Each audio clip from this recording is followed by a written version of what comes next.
Yes.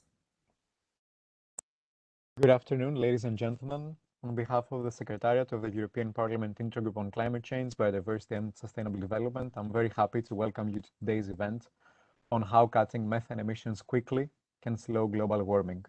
Of course, this is a key international priority for the climate agenda in view of the upcoming COP26, but also I think a very timely discussion for today at the European level. As this morning, the members of the European Parliament and the committee adopted by a large majority the report of MEP Ms. Spyraki, highlighting inter alia the significant role of technology and innovation towards the measurement and reduction of methane emissions, as I am sure we will be hearing more about in further detail in a moment.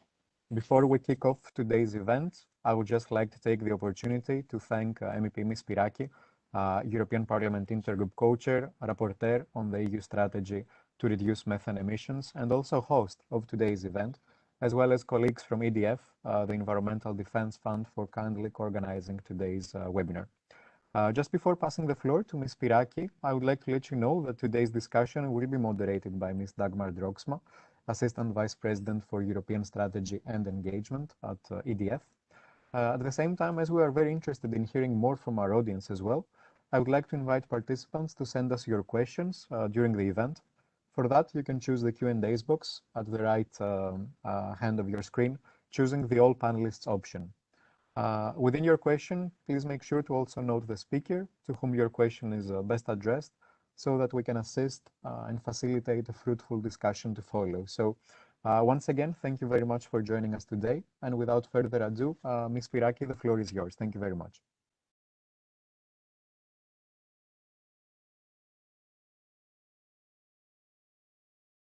Ms. Spyraki, I think you are muted. Now I'm on mute. Thank you very much. Thank you very much, Elias and Regina, for organizing all this event. And sorry for the delay. It was not my responsibility. VEDEX connection has a lot of issues when it is on the Parliament and in our offices. I would like to start immediately by saying that no other time has the specter of climate catastrophe seemed as real as across the EU this summer. In recent months, the EU have experienced the strong impact of climate crisis, as we have been forced to deal with forest fires, and some days before with the unprecedented floods. This is why we need to act immediately, and we need to offer to our people and the environment a quick win. Today, we are making a very significant step forward by adopting in the ENVI committee with a vast majority the INI report on the EU strategy to reduce methane emissions. Addressing methane emissions is necessary to match our climate ambition.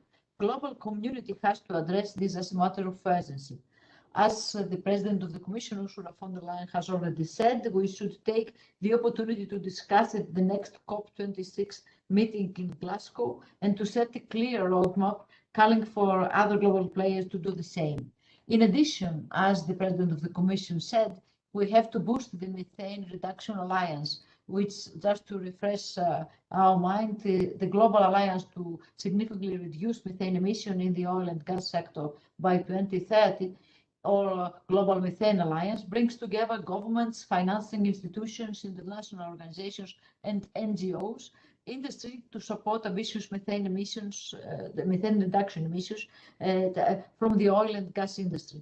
The Global Methane Alliance aims to support countries that commit to ambitious methane reduction targets in the oil and gas sector.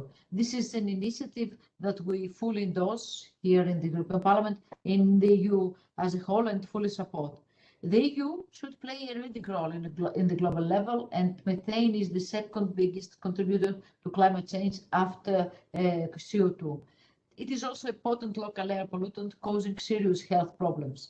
Methane is a powerful greenhouse gas warming to the planet 80 times as much as carbon dioxide over a period of 20 years before decaying into CO2. While the focus to reduce climate change has rightly been placed on carbon dioxide, methane is the second most important greenhouse gas contributed to the warming experience to date.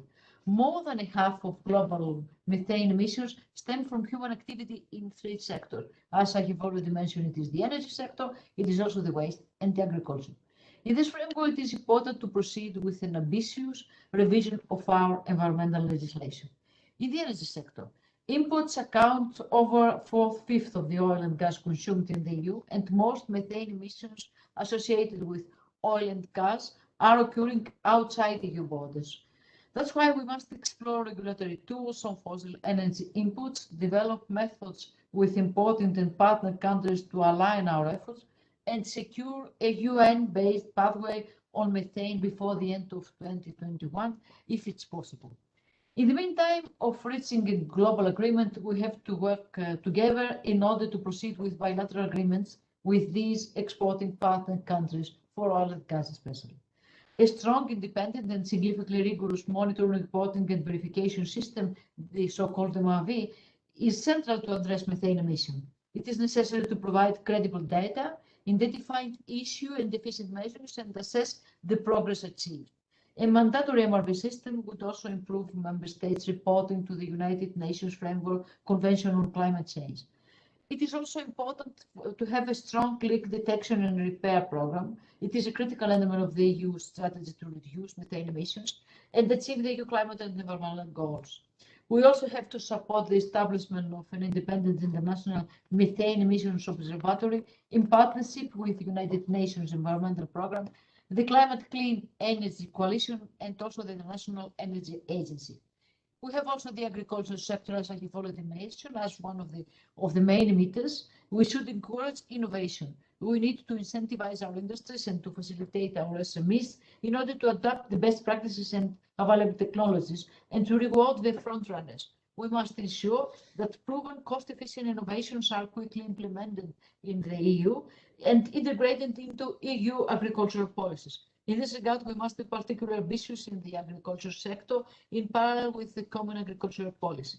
By the end of 2021, as we propose in our report, which has been adopted by ENVI today, the EU should, in cooperation with sectoral experts and the member states, develop an inventory of best practices and develop technologies to explore and promote the wider uptake of innovative mitigating actions.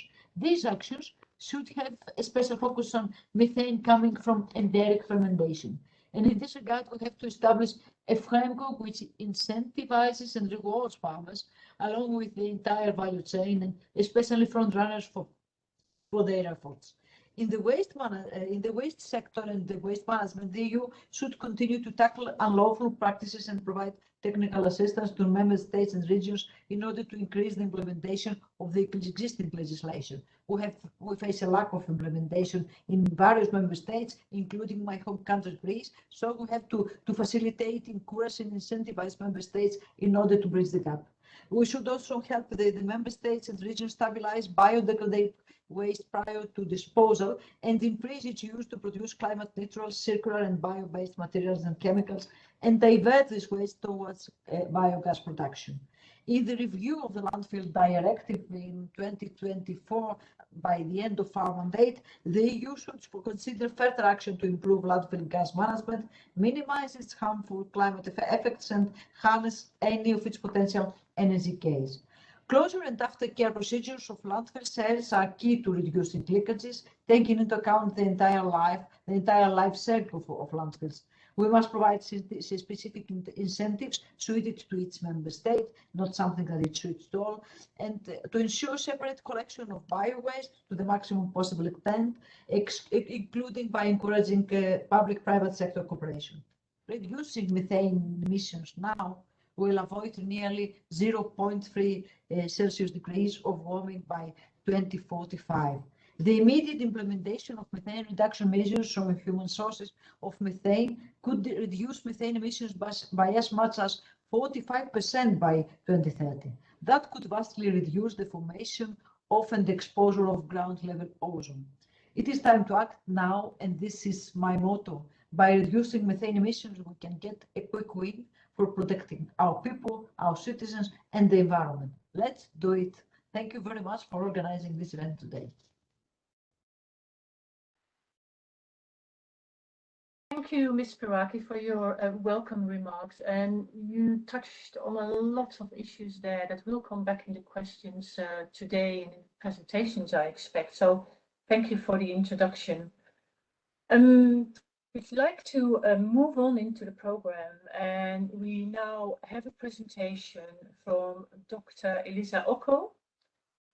Dr. Elisa Occo is a senior climate scientist at the Environmental Defence Fund, and her work focuses on the implications of short-lived climate pollutants on climate change, and she provides scientific guidance for all the work we're doing. She's published extensively on these topics, and some of you may have seen her work earlier this year in May, which focused on what she will be explaining now in her presentation.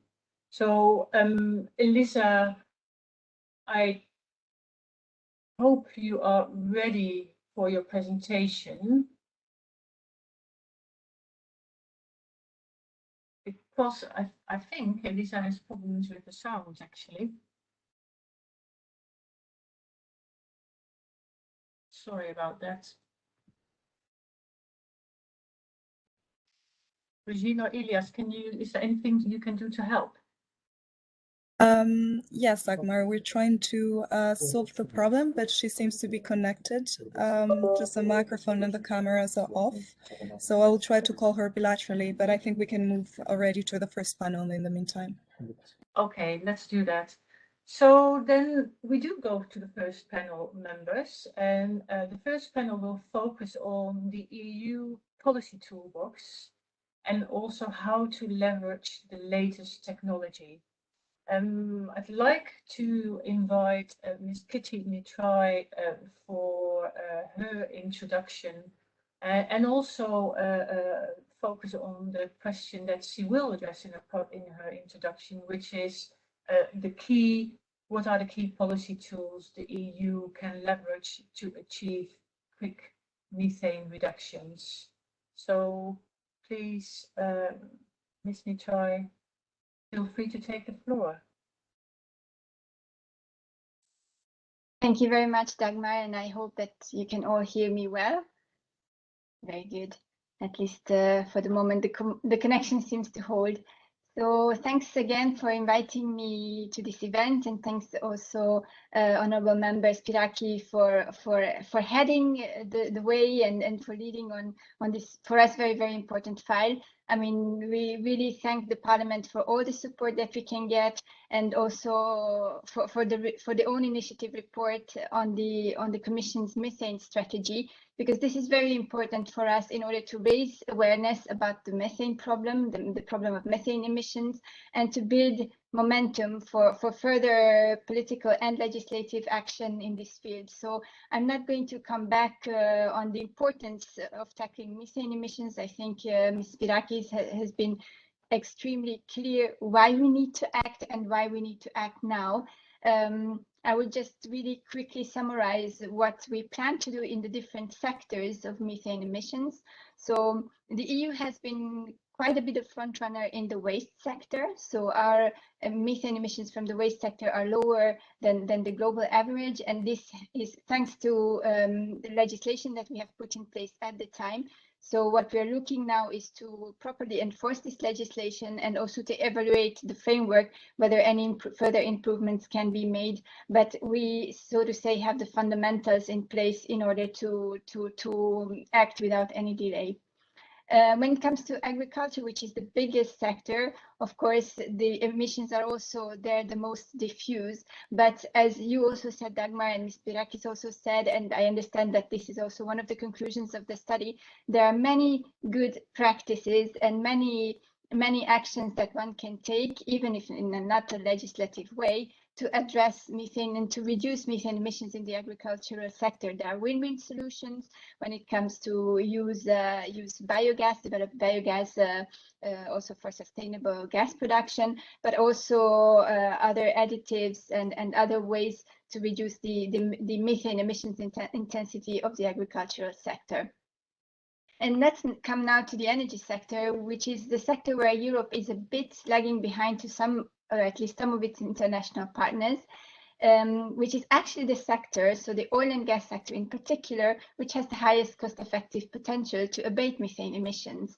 So this is also the reason why the Commission is now working with full speed on a legislative proposal in order to curb methane emissions in the energy sector, so the oil and gas sector, and we are looking also to cover the coal sector because the coal mines are among the biggest single source emitters. So we are really working on our legislation to put in place a framework that can be conducive to methane emissions reductions. As you know from our strategy, so I will just repeat it very quickly, our legislation is looking to build on 3 pillars. The first pillar is to get reliable data, because today we do have overall data, but we would need much more detailed data about where exactly and how much methane is emitted in order to be able to really target those emissions with specific actions and legislation. So our first pillar for the upcoming legislation is the robust measurement, reporting and verification system in order to get an accurate picture about the emissions of today.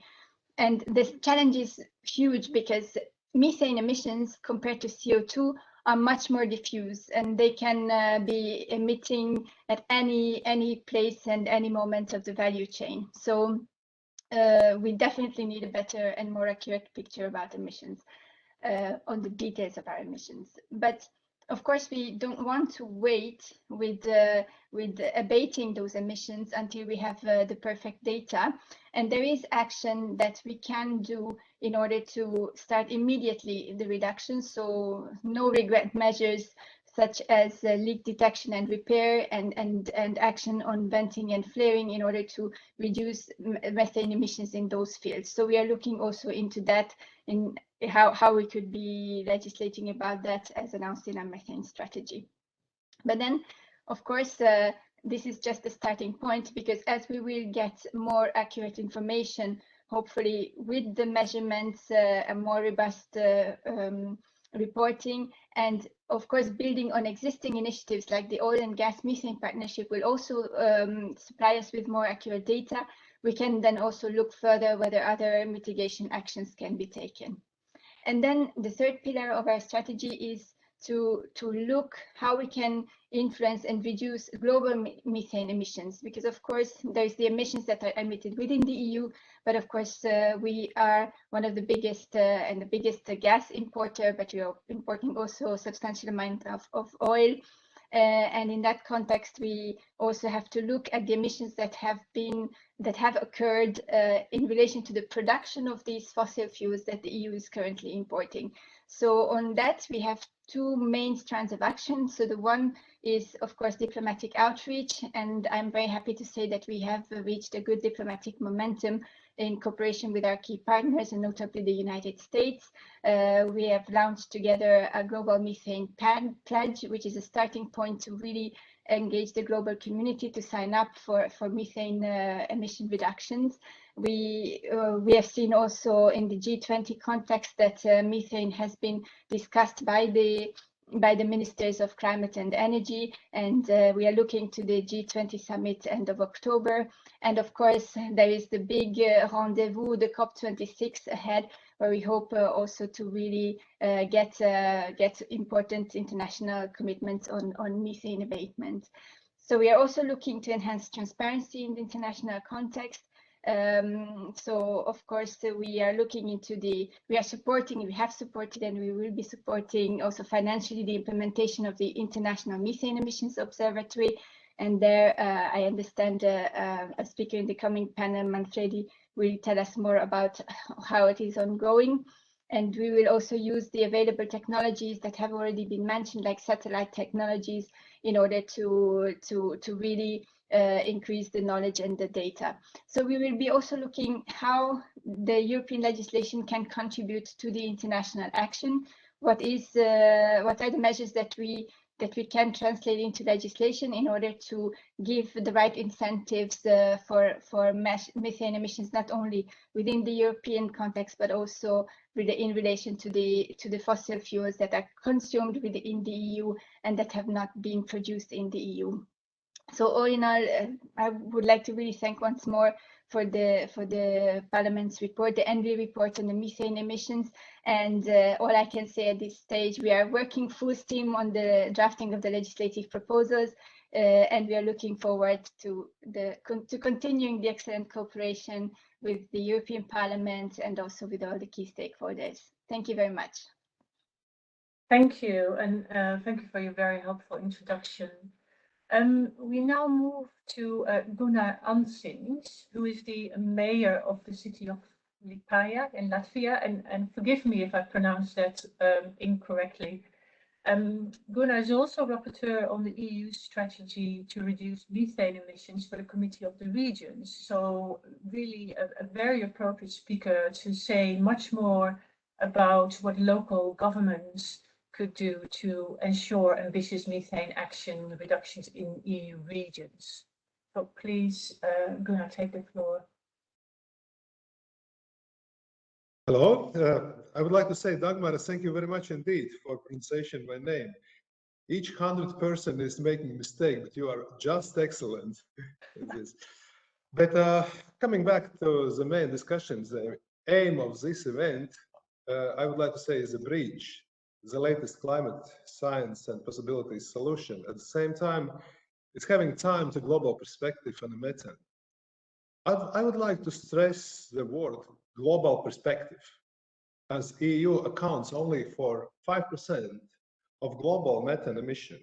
It can be therefore concluded that even the most ambitious EU plans to reduce methane emission will have a little impact on reduction of the planet's greenhouse gas emission. We should consider the possibilities that imports of goods into EU single market should only be allowed from the countries that provide the same standards for greenhouse gas emissions to gas reduction as the EU. Only this way, we together will be made possibility to ensure that the climate targets set by EU will not adversely affect competitiveness of EU, its businesses at a global level and global scale. There are significant differences between oil and gas plants in various countries in terms of methane emission itself, which shows the potential of significant reduction of methane emission. The oil and gas industry in Europe has already started to think on the new look into the tomorrow and the future. And the EU should support those efforts for common goods.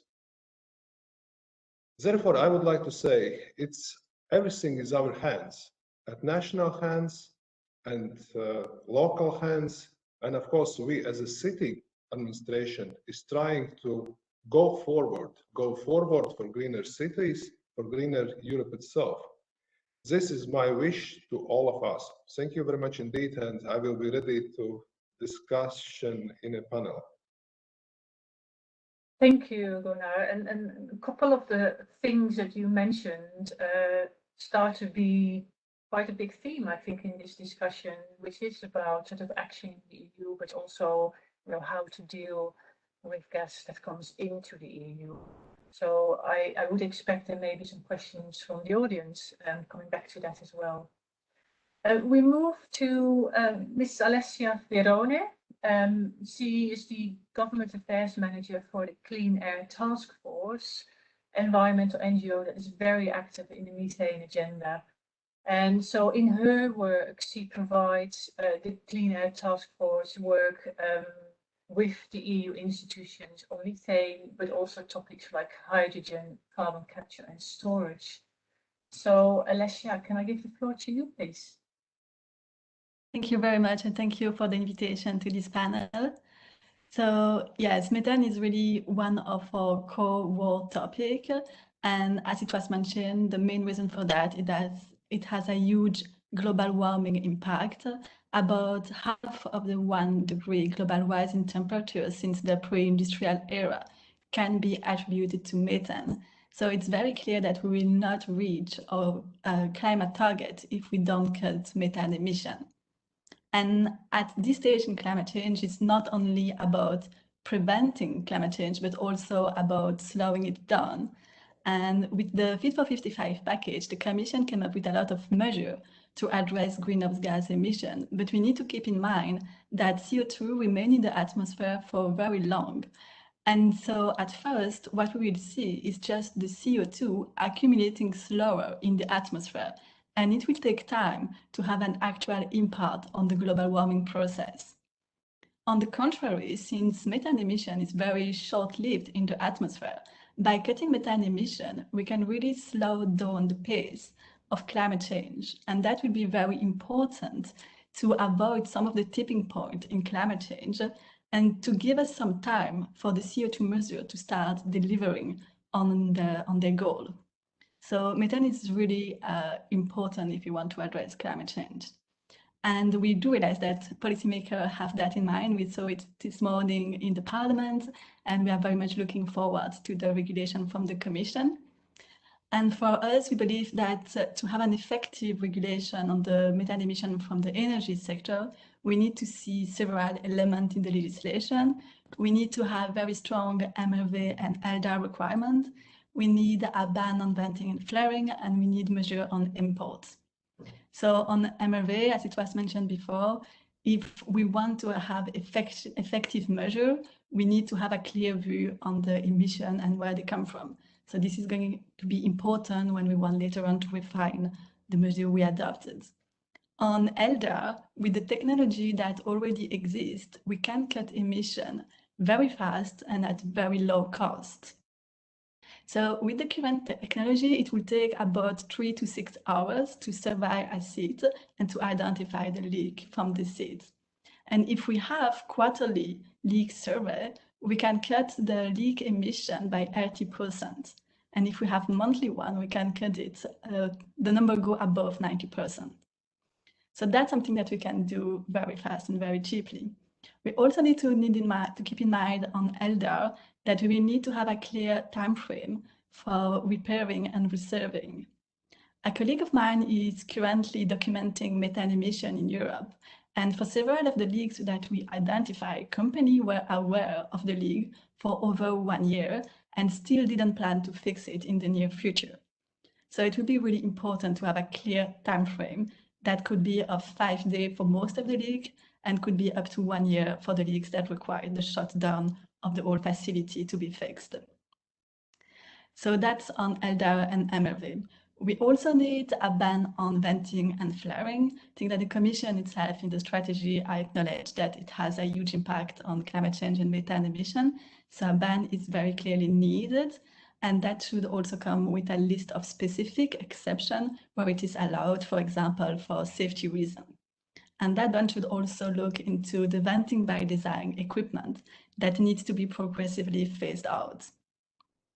And finally, as it was mentioned before, we really need to look at imports and what we can do to cut the methane emission related to EU consumption, but happening outside of our borders. Because if we want to be responsible for our own methane emissions, we do need to address the emission from our imports. And so the upcoming legislation should also take measure on that. And if we do all that, we can have a very fast reduction of methane emission in the energy sector. And that's something that we really need to slow down climate change and to finally, as Mrs. Spyraki mentioned, have a win on that topic. Thank you. Thank you, Alessia. And I think you and some of the other speakers referred to the importance of cutting methane emissions. And so I'm really pleased now, therefore, that I can introduce Dr. Elisa Occo. She had some connection problems before, but fortunately she is with us, and she will give a presentation on cutting methane emissions and how they could quickly slow climate warming rate by 30%. Elisa, I see you on screen, and I think your presentation will come up in a second. So it's your time now. Thanks so much, Dagmar. Good morning, good afternoon, good evening, wherever you are in the world right now. Apologies for having some issues this morning with connecting, but I'm glad I finally was able to do so and be here with all of you. So I am a senior climate scientist at the Environmental Defense Fund, and I work on trying to better understand how different types of greenhouse gases like methane contribute to climate change in both the near and the long term. So my presentation is going to focus specifically on some research that we published several months ago in the peer-reviewed literature. The journal is Environmental Research Letters, and we focused on all the technologies we have available today to cut methane emissions globally. And if we were to pursue a full-scale rapid effort to scale up those measures, what impact would that have on the climate? And so we can go to the next slide, please. Okay, so this is the latest data from the IPCC showing how different types of warming climate pollutants contribute to climate change compared to the pre-industrial period relative to today. And so what you can see here is that methane contributes at least a quarter of today's warming and is second only to carbon dioxide, and both of carbon dioxide and methane contribute far more than any of these other climate pollutants that we are emitting into the atmosphere from human activities. And click. Okay, so CO2, you can click back to just the CO2 one. So as Alessia was just saying, carbon dioxide is really important because it lasts so long in the atmosphere. And so it's important when we look at this pie chart to understand that this half of today's warming that's coming from CO2 emissions is the result of decades, if not centuries, of emissions of CO2 from human activities that have built up in the atmosphere over time because the CO2 lasts so long. So for example, around 40% of the CO2 emitted in World War I is considered to still be in the atmosphere, warming the planet right now. And so this is why we must achieve net zero CO2 emissions as quickly as possible to prevent these emissions from accumulating further. But like Alessia also just said, it also means that cutting CO2 emissions in any given year or decade, and for example, last year during the COVID lockdown, will really only have a minor role in slowing down warming, because again, the warming that we're experiencing right now from carbon dioxide is just built up over long periods of time. Okay, click. So on the other hand, methane acts in a completely different way because it is a very short-lived greenhouse gas, relatively speaking. And so it survives in the atmosphere for only around a decade. And so this means that this quarter of warming from methane is entirely from recent emissions. And so methane emissions now in any given year, and especially over a decade, really matters, both in terms of adding warming, adding to the warming of our climate, but also in terms of reducing warming. So if we cut emissions of methane, we're basically not replenishing the atmosphere with more methane. So all of this pie slice of warming could potentially be gone in a couple of decades if we stopped emitting methane into the atmosphere. Click.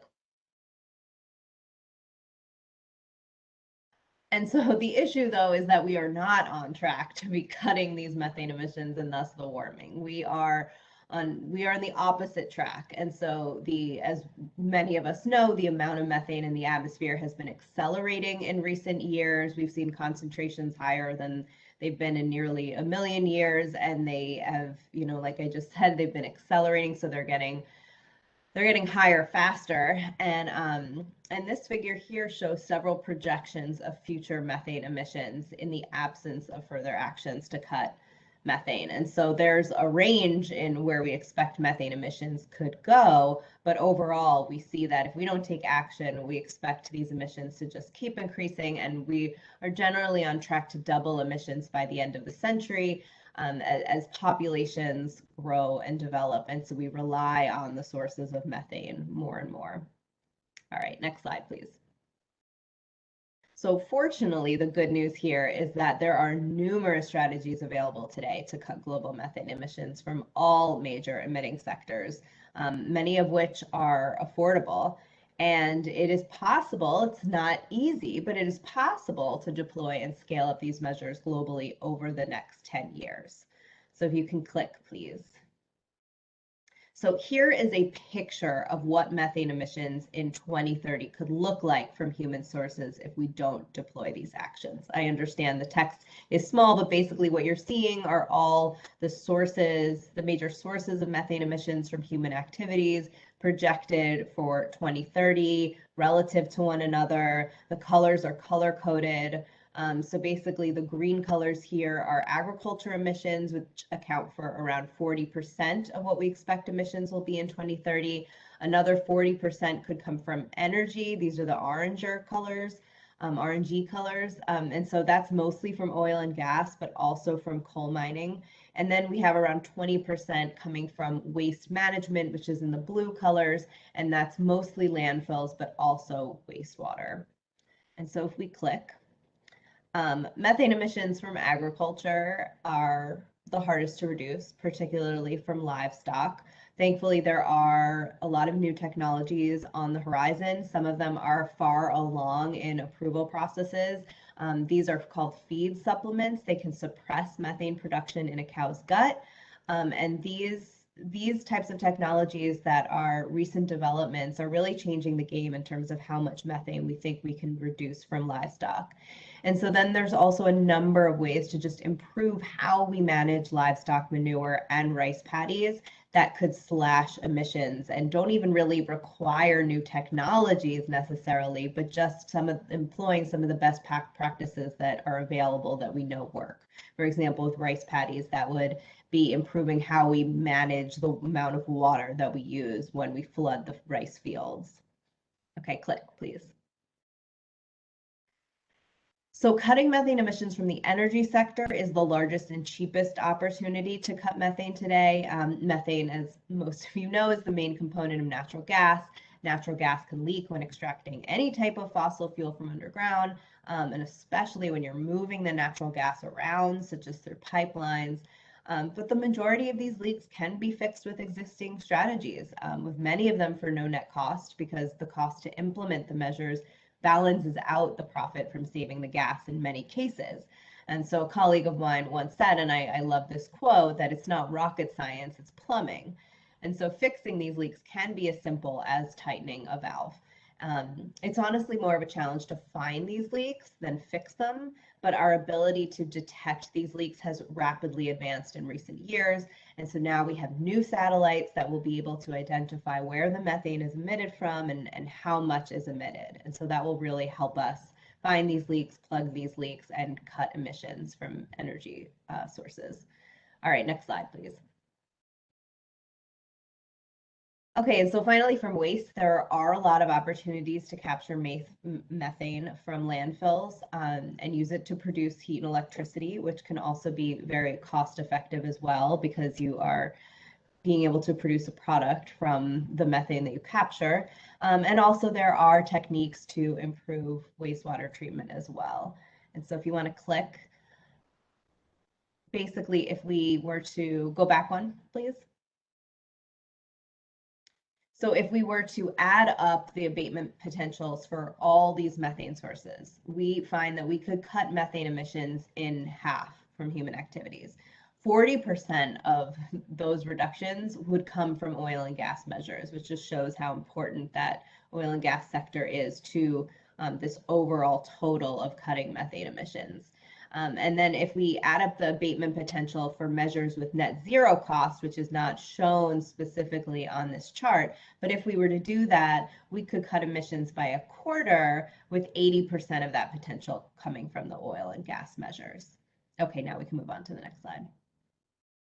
So a rapid, full-scale effort to implement these available methane mitigation strategies would completely change the methane trajectory that we're on. If you look at the figure on the left-hand side, the baseline is where we expect we might go if we don't take action. And then those blue curves are showing what is feasible with, no cost strategies, but also all cost strategies, but just existing technologies and strategies that are available to us today. And so on the right-hand side shows the temperature response to those emissions going forward. It starts at 0 because we're basically just accounting for warming increasing from future methane emissions and not what is already up there. But basically you see that we can avoid a considerable amount of warming in both the near and the long term. And you could click, I think, twice and one more click. And so there's a lot of warming that we can avoid both in the near term by mid-century, but also by the end of the century. And my colleagues and I found that we could even slow down the rate of warming by employing these strategies by up to 30%. And so the reason that you see the methane emissions still going up over time is because the populations are growing and societies are further developing. And so you could think that you are able to reduce emissions from cows, but then you have more cows. So that's kind of how you could think about these curves. But over time, as we develop more technologies and refine technologies that are on the horizon now, there may be a lot more potential to have an even greater impact on curbing climate change in the future from methane. All right, next slide, please. So a really important point that I want to make is how important the timing is to all of this. So the timing of methane mitigation really matters. We have a major opportunity right now to slow down warming, but if we move too slow or we wait too long, we lose these near-term benefits, even if we arrive at the same point in mid-century. So you could see on these figures that the emissions paths are identical after 2050. You see this on the left-hand side. And the long-term avoided warming is similar for all timelines, especially what happens in 2100. But the different paths to 2050 create a completely different outcome in the near term. And as the latest IPCC report made very clear, every increment of warming matters and is associated with worsening extreme events such as heavy rainfall, extreme heat, and powerful storms. So we want to have these benefits realized as soon as possible. And given that we have these technologies available, if we can just work together and scale them up, we can have a lot of benefits in the near term that otherwise we wouldn't have. And so if you clicked in the next slide, just to put this into context with, all the other climate pollutants that we're emitting and hope to take action on this figure, you can see temperature responses to all climate pollutants and a no action curve. And then you also see in the blue curve, if we just do net zero CO2 emissions by 2050. And then in the purple curves is if we achieve net zero greenhouse gases by 2050. And this includes methane in there, and it also includes nitrous oxide and HFCs. The different purple curves here represent the different timelines for methane mitigation that I showed previously. And if you look at it in this way, it doesn't look like it makes that big of a difference. And if we only focus on the long term, which climate policy generally tends to do, this long-term temperature goal and the long-term climate stabilization, that is incredibly important, but obviously we care about climate change over all timescales. We miss the importance of what's happening now in terms of methane. So if you click and we zoom in on the temperature impacts in the coming decades, I mean, there's a really big difference between the world we could arrive at in 2050 based on how much methane action we take now. Click, please.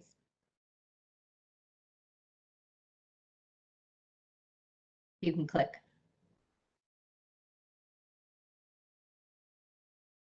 Thanks. So again, we care about climate change over all time scales. The maximum extent of warming is essential, and we need to minimize that to help all life on Earth. But the rate of warming matters too. And if we can slow it down, which we can with existing technologies and strategies, then we can considerably lower risks in the near term. So I think I just have a couple more slides. So the next slide, please, which is basically just showing, and I'm sure several panelists may have already mentioned this, but methane contributes to ozone pollution as well. So there's a lot of other benefits that we get, and we get them quickly if we reduce methane emissions. And so a major methane assessment by the United Nations showed that cutting methane emissions in half over the next 10 years would save hundreds of thousands of lives and prevent millions of tons of crop losses each year. And then if you click again, you know, we also can create many more jobs. This industry in the US we've seen is growing considerably in terms of how many people are involved in jobs that are working to reduce methane emissions. So this is not just a climate benefit, but it benefits human health, it benefits agriculture, and it benefits job security. And so next slide, which is my last slide, is just the takeaway message here is that we really have an unparalleled opportunity to considerably slow down warming in the near term with many other co-benefits. So let's take it. Thank you so much for your time. Thank you, Elisa, an incredibly helpful presentation. So thanks a lot. And in the first panel presentations, we did hear about plans in the EU and also the views from the European Parliament and NGOs about what should happen. And panel 2 is really appropriate coming after your presentation because we will be focusing on the EU's leverage to trigger global action. So multilateralism and also the road to COP26. And so there's an opening question for all the panel speakers, which is about the fact that the global methane pledge is an important step towards global action ahead of COP26. But what can the EU actually do to make a difference and to leverage that to convince other countries to join into that as well? So I've got the pleasure to first introduce a member of the European Parliament, Jutta Paulus. She has been in the Parliament since 2019 for the Greens. She serves on the committees of the Environment, Public Health and Food Safety, and also Industry, Research and Energy. And she is the Green Shadow Rapporteur for both ITRE and ENVI committees' opinion on the EU methane strategy. So, Ms. Paulus, can I please ask you to also focus on the EU priorities to be effective at a global stage in helping to address methane emissions? Yes, thank you very much for the invitation and thank you for organizing this. I hope you can hear me because I had some connection problems beforehand. Great, wonderful. Well, first, I would also like to thank Elisa for this great study and the very impressive graphs, which make it, I think, to everyone very clear that we have to act and that we have to act fast. And I think a lot of people are not aware about the potency, so to speak, of methane as a short-term climate forcer, and also that a lot of the mitigation can be done at no net cost. Because I increasingly hear, well, that's all good and fine, but can we really afford to do it? And my question is always, well, can we afford not to do it? And you made this also very clear in showing us the number of deaths, the number of destroyed crops, the impacts on the economy. And therefore, thank you very much for this study. And I only would be interested how you end up at 55% when the UNEP report from May said we should try to achieve 45%. Is it because UNEP is focusing on the more economically viable possibilities to cut the emissions? That would be my question to you. But actually, I was supposed to speak about what the EU could be doing. And actually, it has been said in the first panel already that the EU is directly responsible for only 5% of methane emissions. It would be very interesting to have a good study on which part of global emissions can be indirectly attributed to the European Union. Of course, this is easy or more or less easy for the energy sector because we know very well where EU is buying oil and gas from, and therefore the emissions of the pre-chain are, of course, something that we can influence. And that's what we are calling for in the report that was just passed with a very large majority in ENVI. Therefore, I want to thank Maria Spyraki for her leadership on this report and for taking up so many progressive amendments and approaches. So if the EU would say today to the importers, listen, we are now passing legislation on monitoring, reporting, verification of methane emissions. We are also passing legislation on leak detection and repair and the ban of venting and flaring. And brace yourselves, everyone who wants to import fossil fuels into our common market, into the EU, into the common market, will have to adhere to these rules with a deadline of, let's say, 2025. I won't give or take a year or not. I think important for industry is to have a clear deadline, to know we have to prepare now in order to reach the target. Just saying very inconcretely, well, we might consider, will not propose action in the global field. And the second thing that the EU should do is, I think the global methane pledge is a good idea. It's very important to have as many countries as possible on board, because focusing on companies only will not do the trick. We are already seeing that some of the companies are selling off their bad assets, so to speak, in order to have a better balance sheet of their emissions.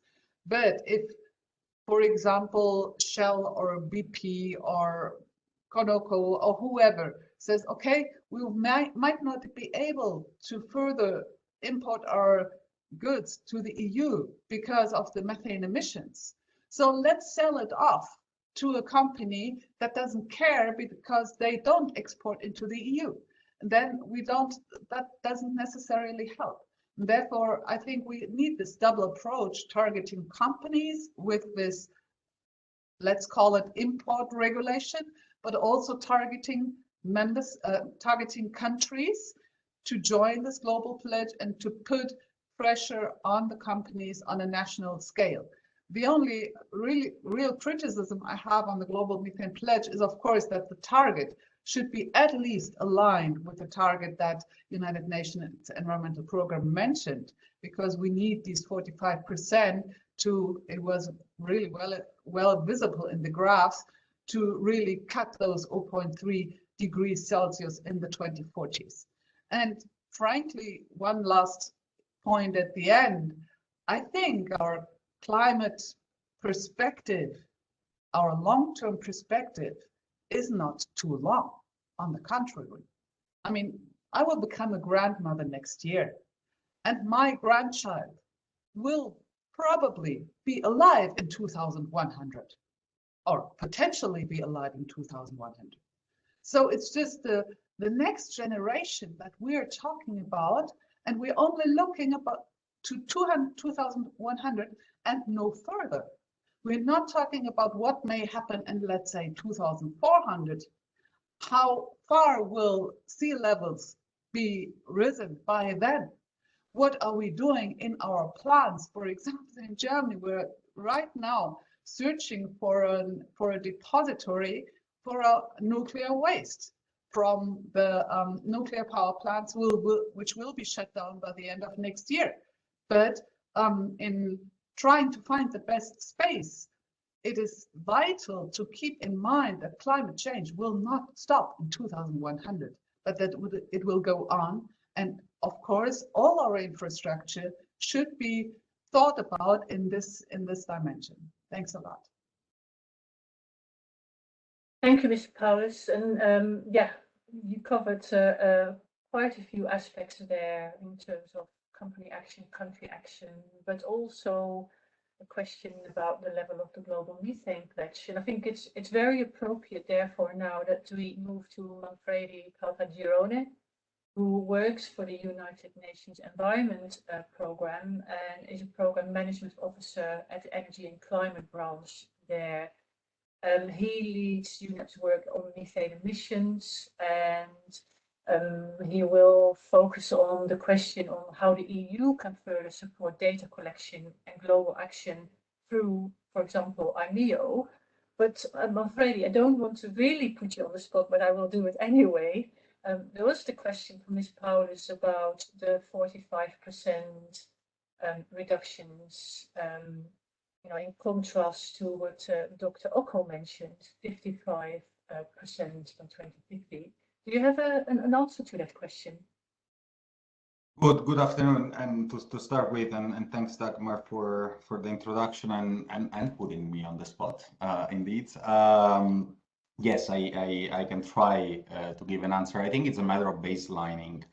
As often, the devil is in the details. The UNEP CCAC assessment was promoting a reduction of 40 to 45% reduction based on the business as usual emissions by 2030, while the Global Methane Pledge has a 2020 baseline in terms of ambition. So the two numbers are actually fairly comparable.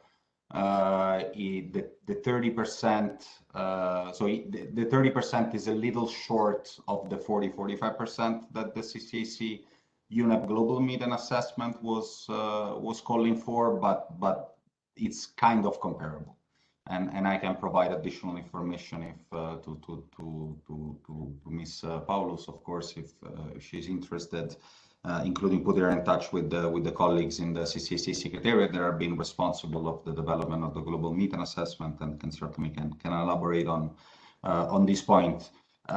Maybe building on this point of the the global methane pledge and a global ambition or a renewed international ambition on methane that is certainly very welcome from the human point of view. Two comments. First, prioritization of action on methane and in general political support in support of methane mitigation is certainly welcome. As we have seen, as other speakers said before me, we're past the point in which we have the ability of selecting whether to act on CO2 or whether to act on methane. We absolutely need to do both to have a reasonable chance of being in a world that is not overshooting the 1.5 degree targets of the Paris Agreement, recognizing that the 1.5 degree world is not a green nice word in reality, right? I mean, we currently the IPCC assessment report 6 noted how the temperature increase to date is around 1.1 degrees. And we are already seeing the devastating effect of climate change. This will only intensify with an additional half a degree of warming, and so we shouldn't imagine ourselves. That's also for me as a reminder to me that the 1.5 degree world is not an Eden that we should be striving for, but indeed we should do everything in our power to keep the temperature even lower than this threshold.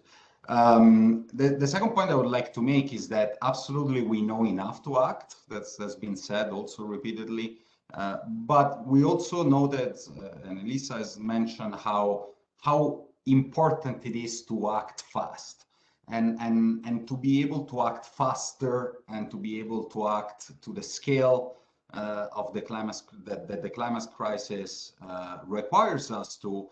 We need better data. And this is really the core work of INEO, of the International Methane Emission Observatory that UNEP established with support from the European Commission a couple of months ago.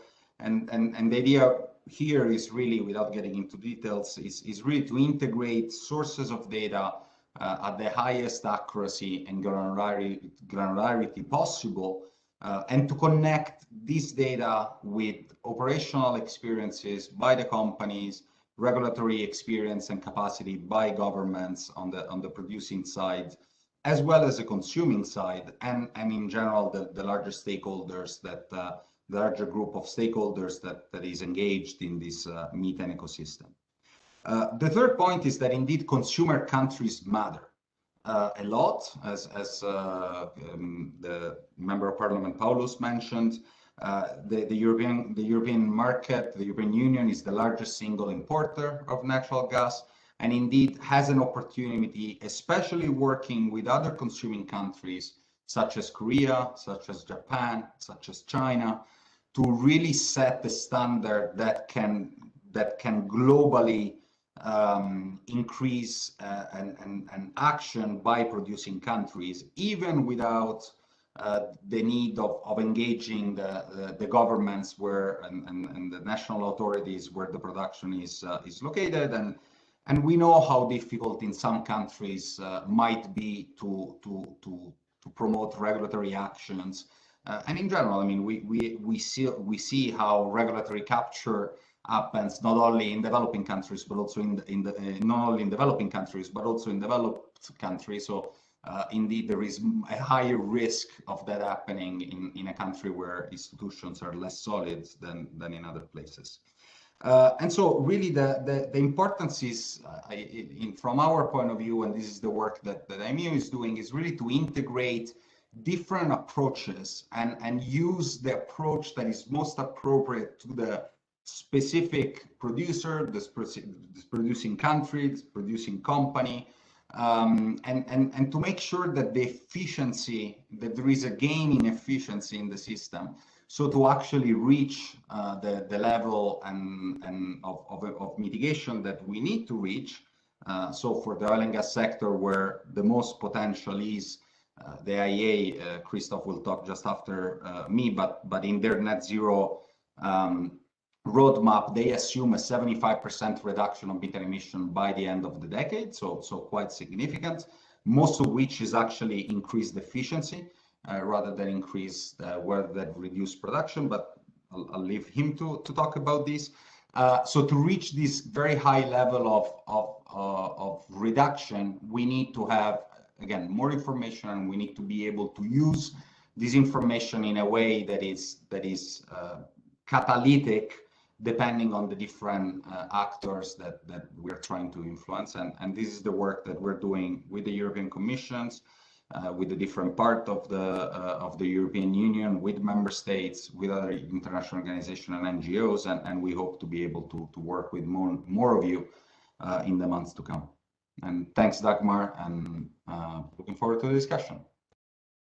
Thank you, Manfredi. We then swiftly move to Christopher McGlade. Christopher is the head of energy supply at the International Energy Agency. And prior to that, he was an energy analyst for the World Energy Outlook, so focusing on the oil and climate analysis. Christopher, many in the audience will know that the IEA is currently working on pathways to achieve a 75% cut in methane from fossil fuel operations by 2030, if I got the year right. So can you say more about it, and also its importance for wider global action? Certainly. Thank you, Dagmar, and thank you to all the other speakers for the fascinating insights they've been given.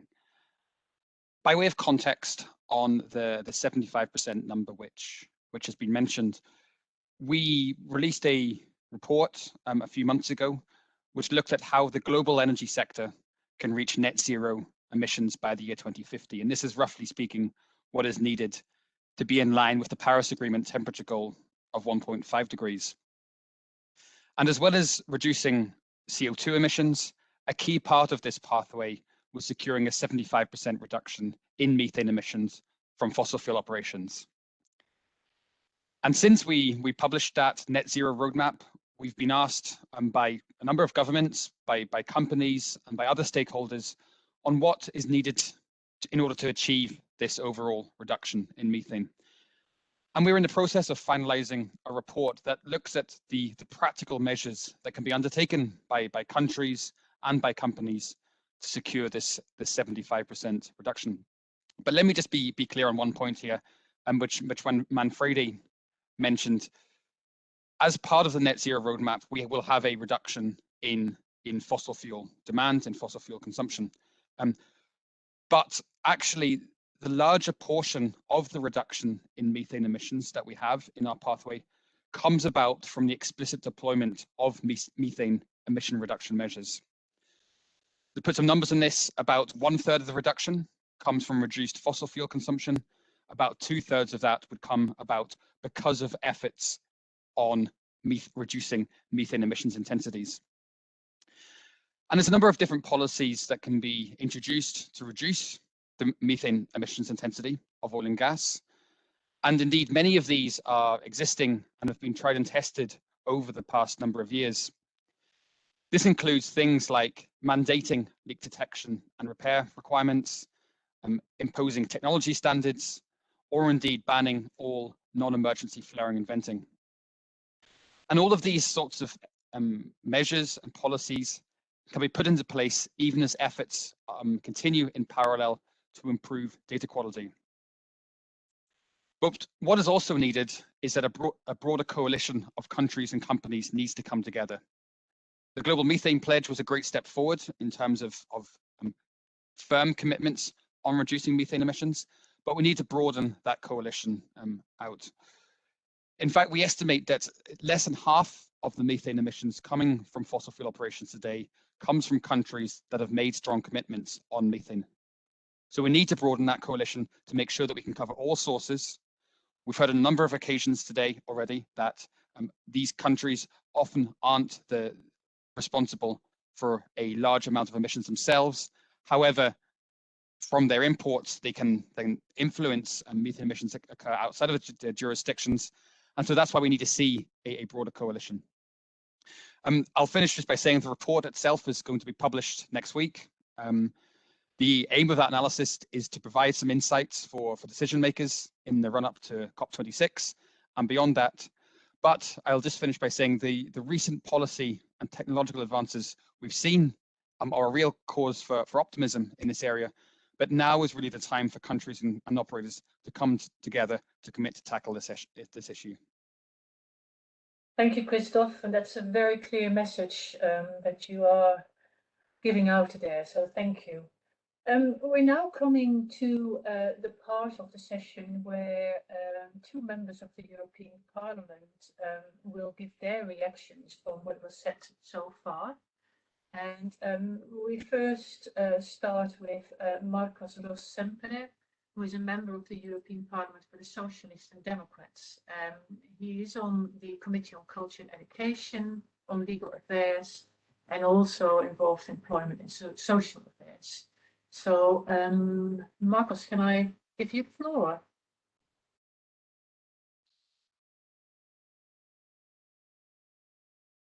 I think, did we lose Marcos? Is he still there? Hello, can you hear me? Yes, we can. Yes, many thanks for organizing this event. Thank you very much. Afternoon to everyone for staying here. I want only to give a few comments on all of these related to how to reduce methane emissions. Okay, as you know, this morning has been adopted the daily report on the ENVI committee. As you know, before the publication last August of the IPCC 6th report, which calls for urgent action to reduce methane emissions into the atmosphere, it was already known that we needed to take action as soon as possible to stop global warming. But this way, I really welcome initiatives as this event, Fundamental, where it is publicized the latest scientific data corroborating the urgency of mitigating action. In view of this urgency, because I think that we all agree that we are in an urgency, the ENVI committee in the Parliament has, as explained before, Mrs. Spyraki, has adopted this morning the INI, showing the objectives and action that we must carry out at the related to the strategy presented by the European Commission and must carry out also in the future legislative level in the European Union to localize, control, reduce, and eliminate methane leakage, and thus to be able to targets of 55% reduction of greenhouse gases in line with the Paris Agreement. In total, more than 380 amendments were tabled to the report, which were grouped into 22 compromise amendments encompassing actions crucial to the fight against methane emissions, such as the following the keys. I am going to comment the keys. The main compromise amendment that we have adopted this morning, yesterday the compromise amendment, and this morning the whole file. For one side, the adoption of mandatory LDAR and MRV requirements on all energy-related methane emissions covering the entire supply chain up to the point of production. This is very important because we think we cannot establish conditions if we don't put all these conditions in all the supply chain. I think this is one of the main points of the new INI adopted this morning. On the second hand, we are adopted banning venting and flaring throughout the supply chain, making further legislative proposal in this regard. We ask for the Commission in order to the legislative proposal to ban all the practice of venting and flaring in all the supply chains. I think this is also very important. On the other hand, we have established the requirement for imports to promote the detection, repair, and control of all methane leakage and the reduction of the methane-intensive imports. We cannot establish all the conditions inside the European Union, taking into account that outside the European Union are the majority of the methane emissions. As we, as a European Union, are consumers of products coming from abroad, we have to establish a requirement for these imports, and this is also very important. On the fourth side, we have adopted the importance of the International Observatory to collect true and good data on methane emissions worldwide than the actual amount of methane emitted by the agri and food sectors, energy and waste sectors also, in order to better determine and implement the specific measures to be taken. One of the other points is to highlight the important role of sustainable biogas and biomethane in all the related to cultural sectors, recycling sectors, and this. And the last of the points I want to highlight, I don't want to extend me more than 3 or 4 minutes, is that we have adopted reinforcing the importance of reducing landfill, promoting separate waste collection to ensure the treatment of the biodegradable part of waste, to encourage the use of biofuels produced from food and feed crops. All these measures aim to push for a new legislation covering the whole supply chain up to the point of production. This is very important, the whole supply chain, because if not, we are not doing anything. And we hope that the European Commission, in the second pack of the 55 proposals for legislation, will be able to present us a specific for methane emission.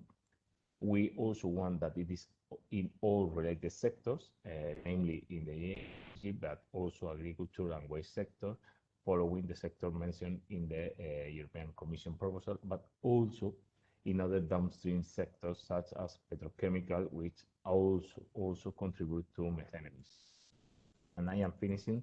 In addition, and given that the European Union is the world's largest importer of fossil fuels, as I have mentioned before, there is an urgent need for import-related measures to drastically reduce the impact of methane emissions worldwide in line with the 2030 target.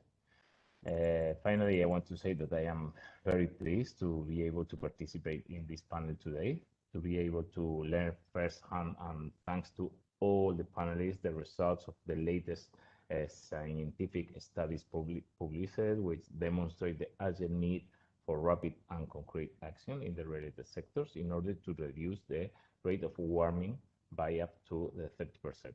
There is no doubt that we in the Parliament, we are working on this so that the European Union can promote global action to reduce methane emissions with a view to the next COP26 to be held in Glasgow at the end of October 2021. I would like to thank Mrs. Spyraki and all the participants in this event for their willingness and cooperation in order to discuss and study the most appropriate measures to achieve the reduction of methane emissions while reducing CO2 emissions in order to reach climate neutrality in the future. And I also hope and looking forward to seeing this INI report adopted in the next plenary October 2 in Strasbourg, and finally be a report adopted that we can use to fight against the global warming that we have now. Thank you very much, and I am at your entire disposition. Thank you. And we move to Mr. Asger Christensen, who is a member of the European Parliament for Renew and also a member of the Committee on Agriculture and Rural Development. He's the rapporteur for this committee's vision on the EU methane strategy. So, Mr. Christensen, it's your time to give your reaction, please. Thank you very much, and thank you for inviting me to this huge questions about how we can reduce the methane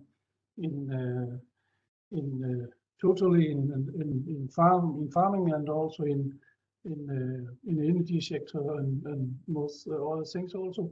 And I'm quite happy to listen to all this panel list today. It will. I will start to say yes. I'm also farmer.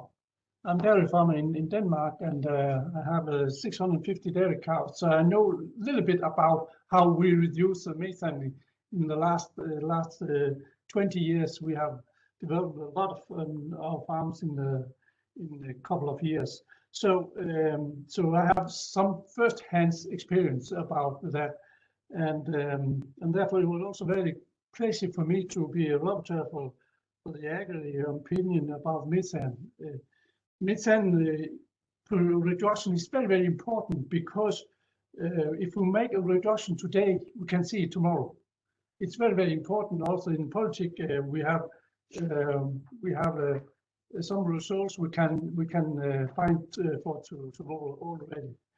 In my main objection for methane was we must reduce the emission, not the production. A lot of people said we shall reduce the production number of livestock. It has not been our decision. We want to reduce the methane. I believe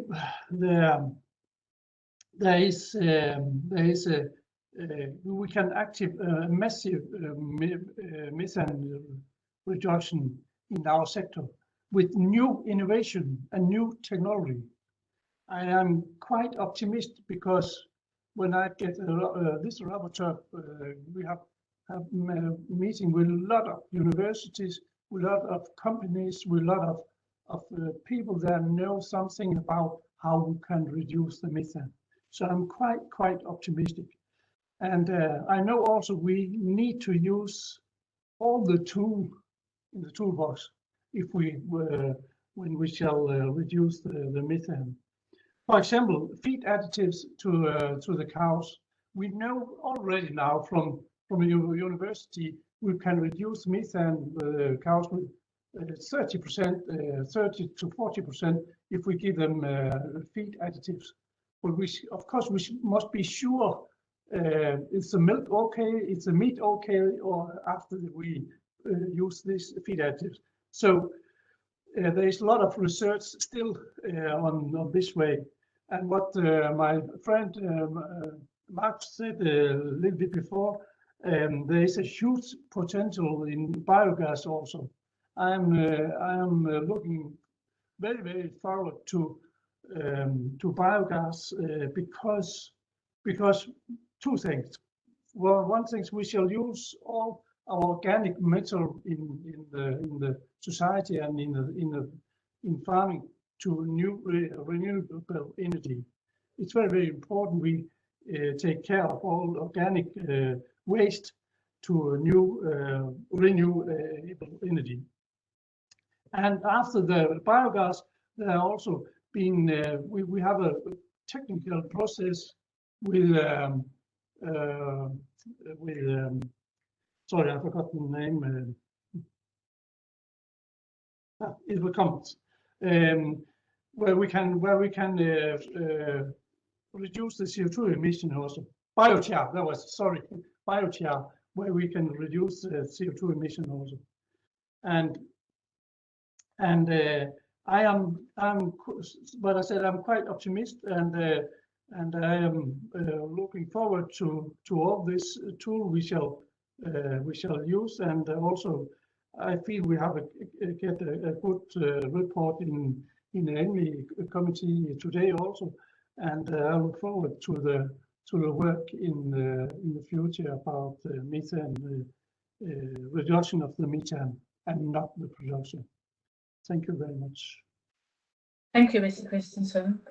We now have got time for questions from the audience, and we received a few already. So I'll start with a question from Josik van Dromme. And I think that is a question for Ms. Nitrai, because the question is, how can methane emission reductions be integrated in the new Common Agriculture Policy?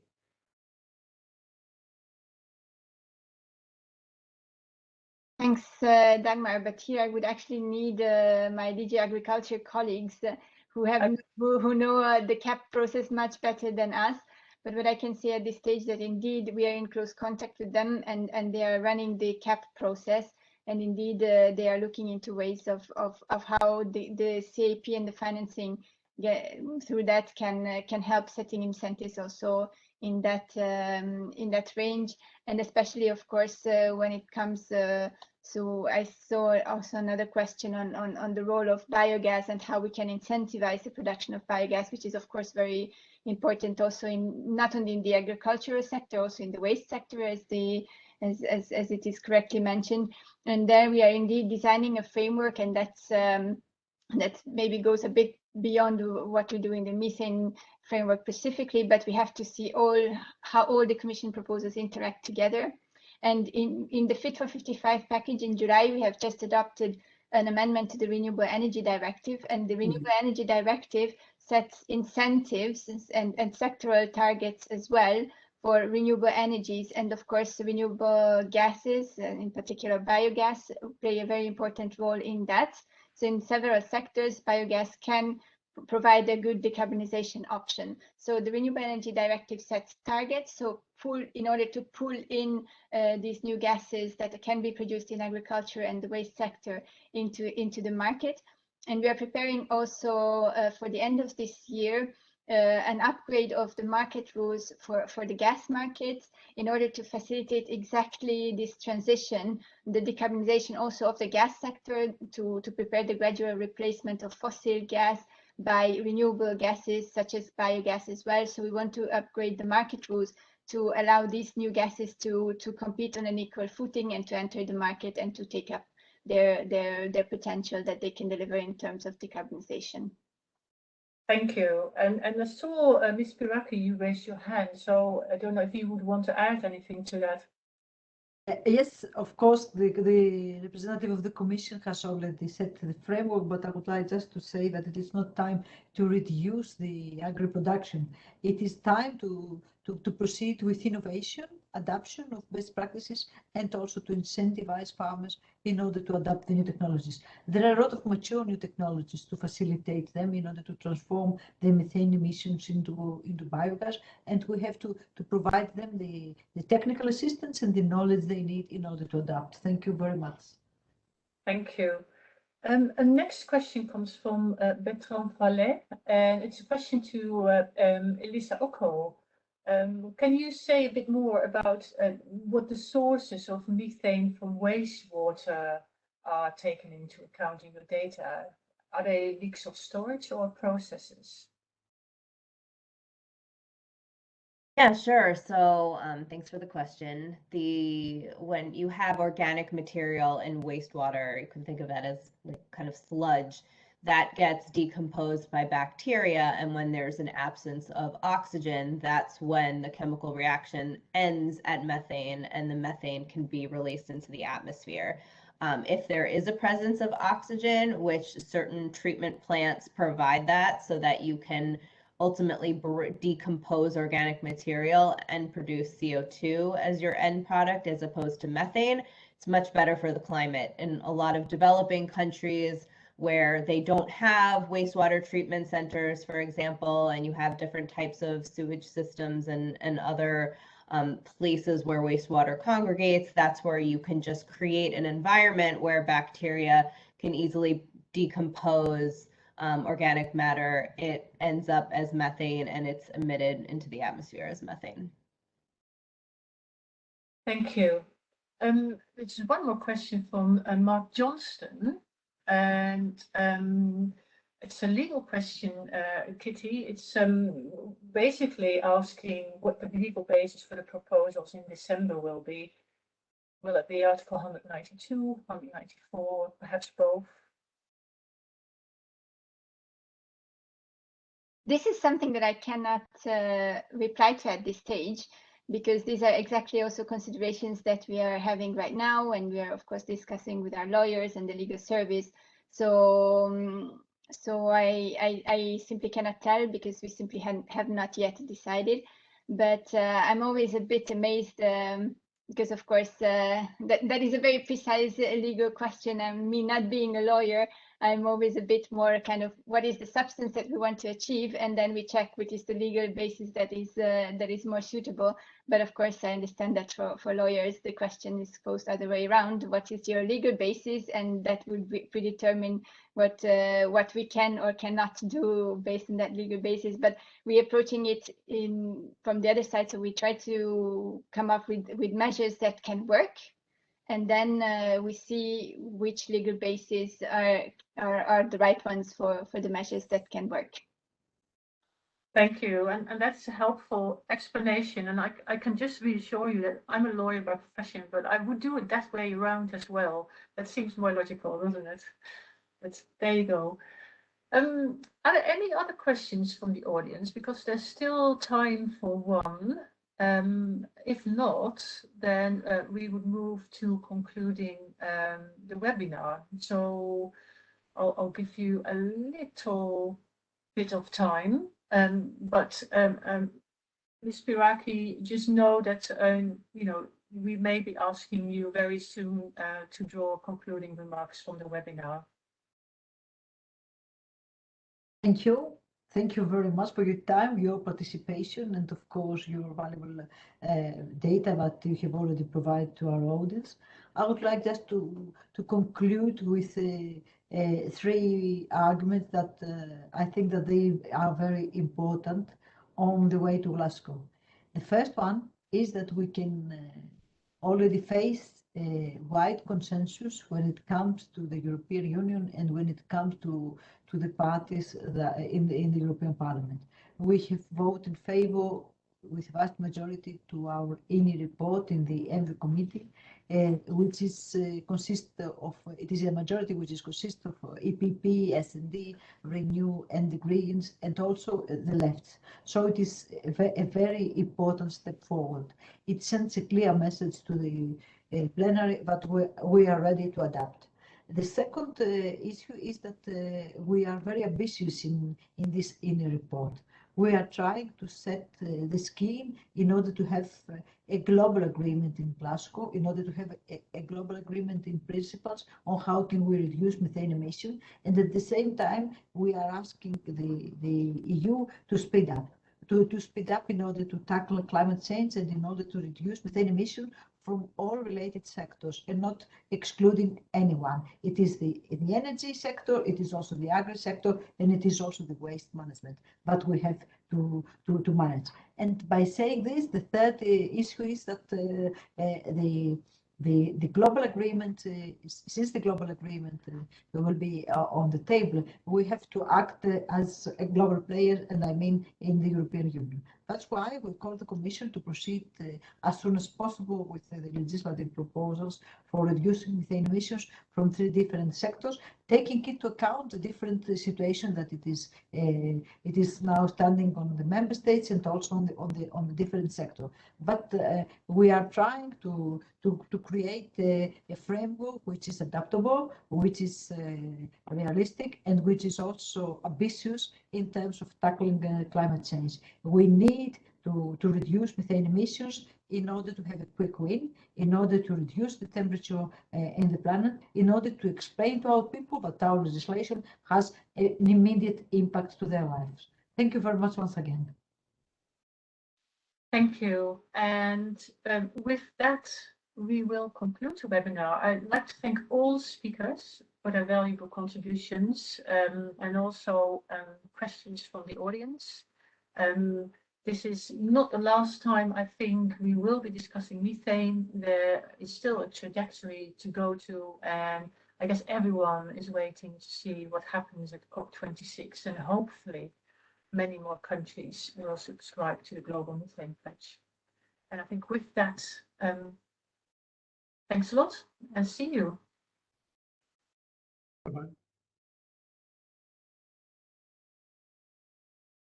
Thanks a lot.